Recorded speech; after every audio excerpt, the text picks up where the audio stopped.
Farma 17, epizóda 63. Baví ma baviť vás.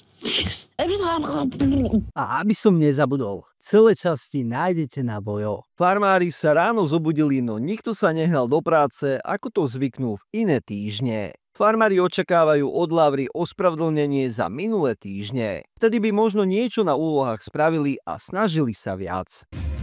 Najhoršie, že ja už to tej Laure nemám kedy a kde spočítať toto, čo mi urobila nakoniec. Akože nie, ešte budeš mať príležitosť. Ja si tiež myslím. Akože akú? Neviem. Celý tento týždeň. Medzi Elou a Rišom prebiehajú intímne rozhovory aj napriek tomu, že doja kravu. Ela si nie je stále istá, či si s Rišom začať niečo viac, alebo to všetko nechať na kamarádskej úrovni. Rišo si stojí za tým, že risk je zisk a s Elou sa mu oplatí riskovať. Však idem šikmo postavím. Tak ide ten chodník. Takto. Keď mal 0,5 promile. No, tak to robím ja, no tak smola. Za chvíľku nabúra do stromu.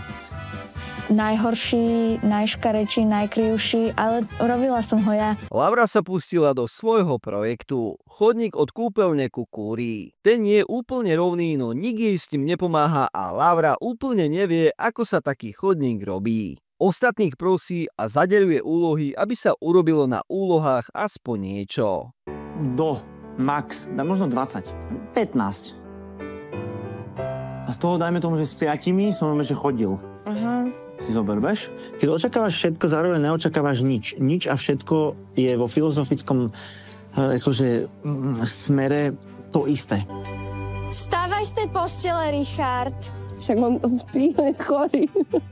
Nie, veď Máme šlofika, ja to stojím. ale my máme šlofika máme narezané. My máme šlofika po obede, že my máme narezané. Prosím, choďte to, fakt to už spravte. A čo ty v kuchyni robia? Niektorí farmári sa rozhodli niečo urobiť, no ležerným tempom. Maľuje sa kúpeľňa, oko stíšenia a Ríšo s Elou robia na adventnom kalendári. Na Lavru prichádza stres, pretože vidí farmárske sabotovanie. Napriek tomu farmárom zadáva úlohy tak, aby boli aj oni spokojní a stále ich o prácu prosí.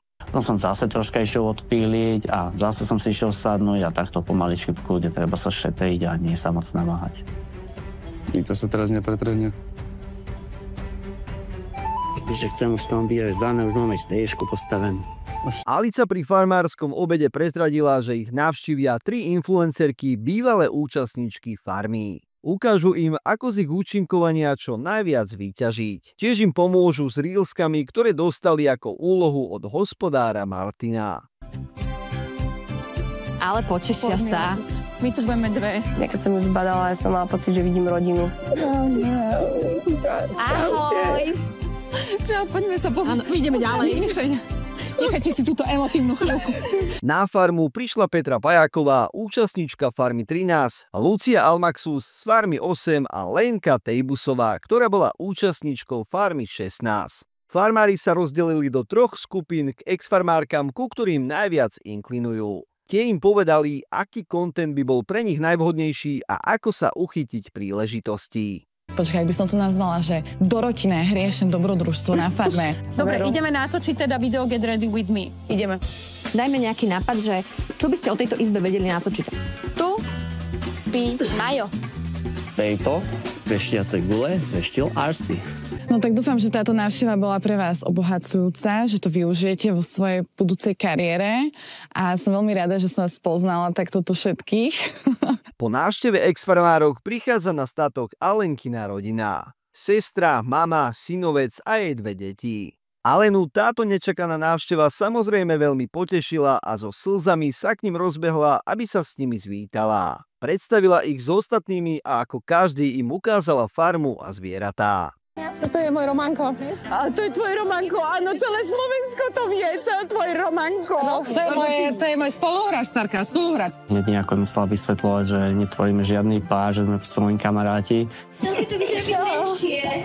To hambu mama nerobí? Áno. Ty kokos, ja mám takéto dieťa. Čau. Toto je moje 16-ročné krsňa. Krsňa? posledné dni, tak nej sa to tak dusilo, že no, prídu mi, budem rada. Dorota sa pustila podvečer do pečenia medovníkov. Ostatní jej navrhli, aby to natočila ako video a tak zabila 2 muchy jednou ranou. Plačem, keď sa na teba pozerám.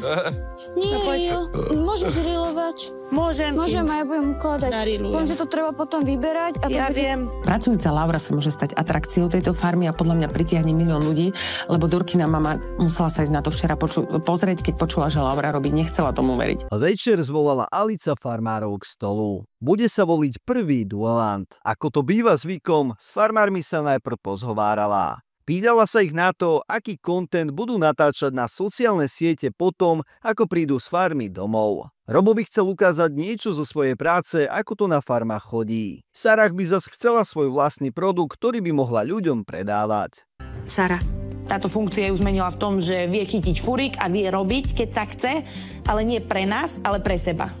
A prvýkrát na farme je v strese, lebo aj mne povedala, že Sarah, veď farma není o robote, farma je o hraní. Alica zaznamenala porušenie pravidiel, kedy si Dorota nechcela obliecť mundúr. To potrestala znížením konta o 100 eur. Následne vyzvala farmárov, aby si medzi Romanom a Dorotou vybrali prvého duelanta. Farmári sa jednohlasne zhodli na Romanovi. Ten si do duelu bude môcť zvoliť niekoho z vydedených. Ak by sa mu duel podarilo vyhrať, získa zlatú salamandru, ktorá ho posunie priamo do finále. Takisto musím povedať, že boli hry, aké boli, ale tiež vlastne by som to prijal Romanovi sa tam dostať a ja si myslím, že sa tam dostane, lebo keď sa pozriem na vás troch, je mi to ľúto. Takže Romanko, vítaj vo finále, ja dávam Romana. Máme tu koniec. Dúfam, že sa vám aj toto video páčilo, tak šup like. Ak chceš vidieť podobné videá, určite zanechaj odber a nezabudni na zvonček. Vidíme sa pri ďalšom videu. Čaute.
Idem na Freiheit, mojej Freiheit.